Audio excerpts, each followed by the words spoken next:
অর্ণব ঘোষাল আমার সঙ্গে যোগ দিয়েছেন, কিন্তু অর্ণববাবুর আজকে যোগ দিতে অনেকটা দেরি হয়ে গিয়েছে। অর্ণববাবু, আমাদের সময় খুব কম, আপনি যদি 1 মিনিটের মধ্যে প্লিজ আপনার বক্তব্যটা বলেন। আমার আজকের যে বিষয় নিয়ে এতক্ষণ ধরে আলোচনা, সেই বিষয়ের সাপেক্ষেই আপনার কি মনে হয়েছে আজকে প্রধানমন্ত্রীর বক্তব্য শুনে? 1 মিনিটের মধ্যে প্লিজ। নমস্কার। দেখুন, আজকে মাননীয় প্রধানমন্ত্রী, উনি আমাদের দেশের যশস্বী প্রধানমন্ত্রী, তো ওনার ভাষণে যেটা উঠে এলো যে তপশ্চর্যা, উনি যে তপস্যা করে চলেছেন সেই তপস্যা 3 প্রকারের, 3 রকমভাবেই উনি তপস্যা করে চলেছেন, কায়িক, বাচিক এবং মানসিক। যে 3 তপস্যার কথা ভগবদ্গীতা, উপনিষদ প্রভৃতিতে বলা হয়েছে। তো কায়িক তপস্যা উনি করে চলেছেন, যে সেটা আমরা সকলেই জানি যে ইনি শুধুমাত্র রাম মন্দির প্রতিষ্ঠাকল্পে নয়, তিনি আজীবনই কিন্তু কায়িক তপস্বী। এবং বাচিক তপস্বী, তাকে অনেকে আমরা মৌন বলি কখনো কখনো, যে তিনি মৌন আছেন না, এটা তার বাচিক তপস্যা। যেখানে প্রয়োজন সেখানে তিনি বলেন জ্ঞানে মৌনম। তো এই যে জ্ঞান থাকা সত্ত্বেও বলার অনেক জায়গা আছে, তা থাকা সত্ত্বেও তিনি নিজেকে সংযত রেখে প্রয়োজনীয় কথা বলেন। এই তপস্যা তার চিরকালীন, আজকে বলে নয়। এবং মানসিক তপস্যা, এই কদিনে তিনি মনকে অত্যন্ত শুদ্ধ রেখে যেভাবে তিনি মন্দিরের প্রতিষ্ঠার কাজে বা রামলালার প্রতিষ্ঠার কাজে তিনি যেভাবে নিজেকে নিয়োজিত করেছেন, এটা শুধুমাত্র তার যে ওই 3 তপস্যা শুধু তার জন্য তাই নয়, আমাদের সমগ্র দেশবাসীর কাছে সেটা একটা আদর্শ। বেশ অর্ণববাবু, আমার সময় একেবারে শেষ, থামাতে হচ্ছে। তবে শেষ করার আগে আজকে আপনাদেরকে পশ্চিমবঙ্গ মুখ্যমন্ত্রীর একটি বক্তব্য শুনিয়ে যাব। আর তার আগে জানিয়ে রাখি, পাকিস্তানের পক্ষ থেকে আজকে রাম মন্দির প্রতিষ্ঠার তীব্র নিন্দা করে একটি বিবৃতি দেওয়া হয়েছে।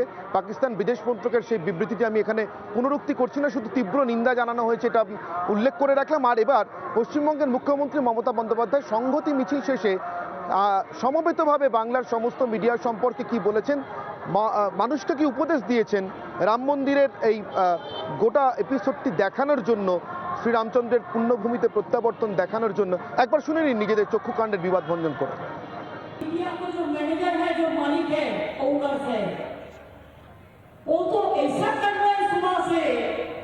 जैसे देश में आजादी का युद्ध हो रहा है, आजादी का लड़ाई चल रहा है, ऐसा हाइप कर दिया।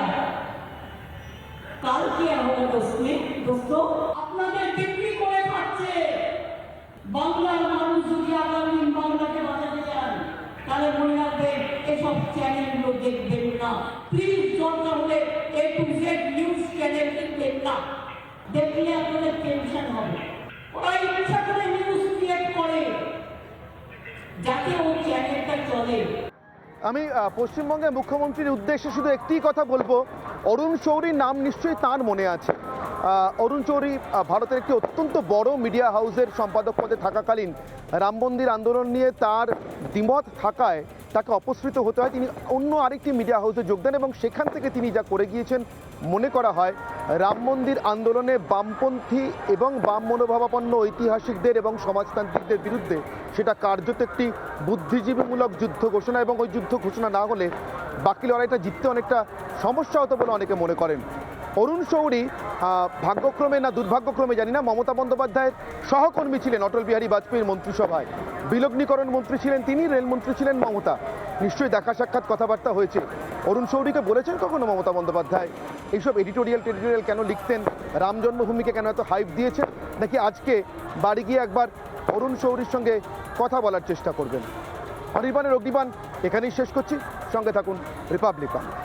অর্ণব ঘোষাল আমার সঙ্গে যোগ দিয়েছেন, কিন্তু অর্ণববাবুর আজকে যোগ দিতে অনেকটা দেরি হয়ে গিয়েছে।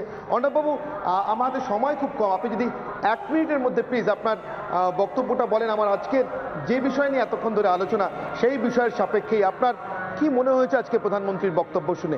1 মিনিটের মধ্যে প্লিজ। নমস্কার।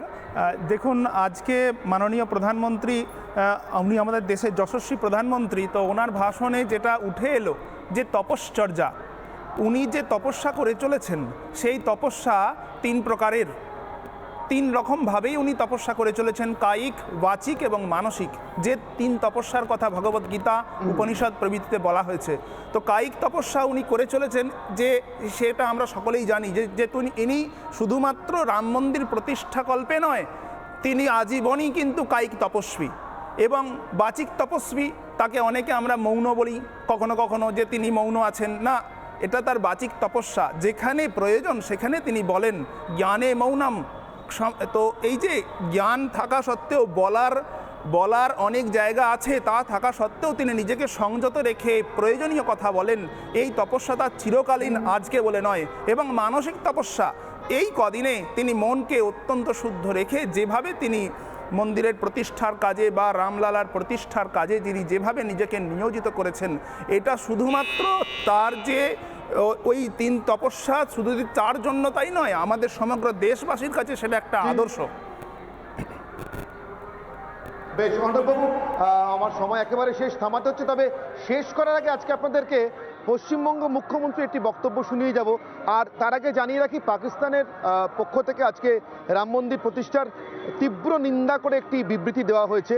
পাকিস্তান বিদেশ মন্ত্রকের সেই বিবৃতিটি আমি এখানে পুনরুক্তি করছি না, শুধু তীব্র নিন্দা জানানো হয়েছে, এটা আমি উল্লেখ করে রাখলাম। আর এবার পশ্চিমবঙ্গের মুখ্যমন্ত্রী মমতা বন্দ্যোপাধ্যায় সংহতি মিছিল শেষে সমবেতভাবে বাংলার সমস্ত মিডিয়া সম্পর্কে কি বলেছেন, মানুষকে কি উপদেশ দিয়েছেন, রাম মন্দিরের এই গোটা এপিসোডটি দেখানোর জন্য, শ্রীরামচন্দ্রের পুণ্যভূমিতে প্রত্যাবর্তন দেখানোর জন্য একবার শুনে নিন নিজেদের চক্ষুকাণ্ডের বিবাদ ভঞ্জন করে।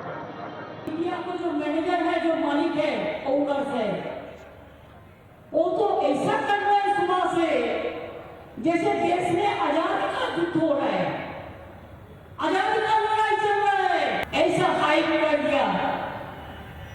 কাল কি হলো দোস্তো, আপনাদের বিক্রি করে খাচ্ছে। বাংলার মানুষ যদি আগামী দিন বাংলাকে বাঁচাতে চান, তাহলে মনে রাখবেন এসব চ্যানেলগুলো দেখবেন না। প্লিজ দরকার হলে A to Z news channel দেখবেন না, দেখলে আপনাদের টেনশন হবে। ওরা ইচ্ছা করে নিউজ ক্রিয়েট করে যাতে ওই চ্যানেলটা চলে।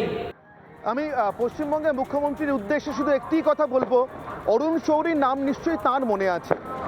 অরুণ শৌরী ভারতের একটি অত্যন্ত বড় মিডিয়া হাউসের সম্পাদক পদে থাকাকালীন রাম মন্দির আন্দোলন নিয়ে তার দ্বিমত থাকায় তাকে অপসৃত হতে হয়। তিনি অন্য আরেকটি মিডিয়া হাউসে যোগ দেন এবং সেখান থেকে তিনি যা করে গিয়েছেন মনে করা হয় রাম মন্দির আন্দোলনে বামপন্থী এবং বাম মনোভাবাপন্ন ঐতিহাসিকদের এবং সমাজতান্ত্রিকদের বিরুদ্ধে সেটা কার্যত একটি বুদ্ধিজীবীমূলক যুদ্ধ ঘোষণা, এবং ওই যুদ্ধ ঘোষণা না হলে বাকি লড়াইটা জিততে অনেকটা সমস্যা হতো বলে অনেকে মনে করেন।